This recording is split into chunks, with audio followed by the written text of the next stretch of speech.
जय हिंद दोस्तों भारत के 5th जनरेशन के स्टेल्थ फाइटर जेट जैसे कि AMCA कहा जाता है, उसके लिए अब जापान ने एक बड़ा ऑफर दिया है। दरअसल जापान खुद भी एक अपना जेट इंजन डेवलप कर रहा है और इस इंजन का नाम है IHI XF91 इंजन, जिसका ऑफर उसने भारत को किया। और इस इंजन की दोस्तों सबसे बड़ी बात यह है कि ये 147 किलोन्यूटन का थ्रस्ट देता है और इवन इसे भारत में बनाया जा सकता है। इवन दोस्तों अब ये बताया जा रहा है कि भारत की गैस टरबाइन रिसर्च एस्टेब्लिशमेंट की एक टीम जापान जाएगी और इस इंजन की जांच कर सकती है। अब यहाँ पर प्रॉब्लम क्या है दोस्तों, वो भी मैं आपको बता दूं। दरअसल जापान ऑलरेडी यूके और इटली के साथ 6th जनरेशन के GCAP फाइटर जेट पर भी काम कर रहा है, जिसकी वजह से उनका XF91 पूरी तरीके से डेवलप नहीं हो पा रहा है और उसमें खासा इंटरेस्ट नहीं देखने को मिल रहा है।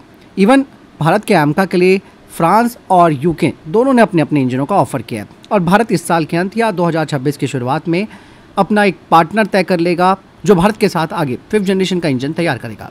हम बात कर रहे हैं जापान के XF91 इंजन की। इसकी कई खासियतें हैं, जैसे कि ये 15 टन का थ्रस्ट दे सकता है आफ्टर बर्नर के साथ, जिसे कि आगे 20 टन तक बढ़ाया जा सकता है। इसका डिज़ाइन भी काफ़ी स्टेल्थ है, मतलब दुश्मनों के रडार पर ये कम दिखाई देगा। साथ ही साथ इस इंजन में थ्रस्ट वेक्टरिंग नोजल है, मतलब एयरक्राफ्ट को तेज़ी से मोड़ने की क्षमता इससे अच्छी हो जाती है। इवन ये 180 डिग्री सेल्सियस का तापमान सहने वाले मटेरियल से बना है, यानी कि इंजन ज़्यादा गर्मी में भी काम कर सकता है। इवन दोस्तों ये इंजन 360 किलोवाट का बिजली पैदा करता है, जिससे कि AMCA में लेजर वेपन्स और एडवांस एविनिक्स भी लगाए जा सकते हैं।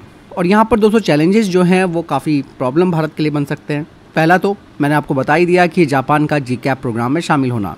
दूसरा, इंजन का साइज। यहाँ पर दोस्तों XF91 4.8 मीटर लंबा है, यानी 4.8 मीटर लंबा है, जबकि हमारा जो AMCA फाइटर जेट है उसके लिए इंजन का साइज छोटा होगा, जो कि करीबन 3.9 मीटर होगा, यानी कि GE F14 इंजन जितना। इवन दोस्तों यहाँ पर एक और चैलेंज है, AMCA को बिना आफ्टर बर्नर के सुपरसोनिक उड़ान यानी कि सुपर क्रूज की ज़रूरत है, लेकिन XF9 का ड्राई थ्रस्ट 11 टन से ज़्यादा है, जिसे कम ही करना पड़ेगा।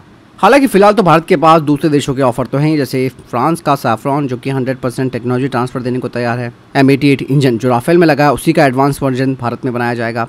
यूके के रॉल्स रॉयस की अगर बात की जाए तो वो 6th जनरेशन का वेरिएबल साइकिल इंजन का ऑफर भारत को कर रहा है, पूरी तकनीक भारत को देगा, इवन भारत में ही इसकी फैक्ट्री लगेगी। और तीसरा है अमेरिका का GE जो F14 इंजन दे रहा है, लेकिन भारत के साथ टेक्नोलॉजी शेयरिंग नहीं करेगा।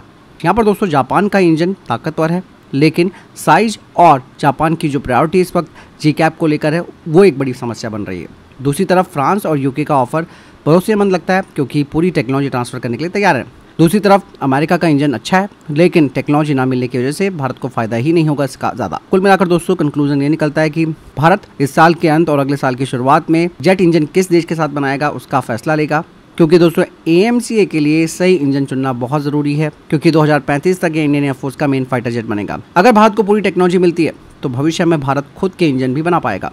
फिलहाल आपको दोस्तों जापान के इस इंजन को लेकर क्या लगता है, आप कमेंट सेक्शन में लिखकर ज़रूर बताइएगा, क्योंकि दोस्तों यहाँ पर इंजन डेवलप करने के लिए भारत को एक ऐसा पार्टनर चुनना है जो कि लॉन्ग टर्म आपके साथ खड़ा रहे, जियोपॉलिटिकली भी और अन्य मुद्दों में भी। तो जापान का इतिहास अच्छा रहा है भारत के साथ, इवन फ्रांस का भी अच्छा रहा है, लेकिन दोस्तों यूके इतना ज़्यादा भरोसेमंद नहीं है, लेकिन उसका इंजन भरोसेमंद ज़रूर है।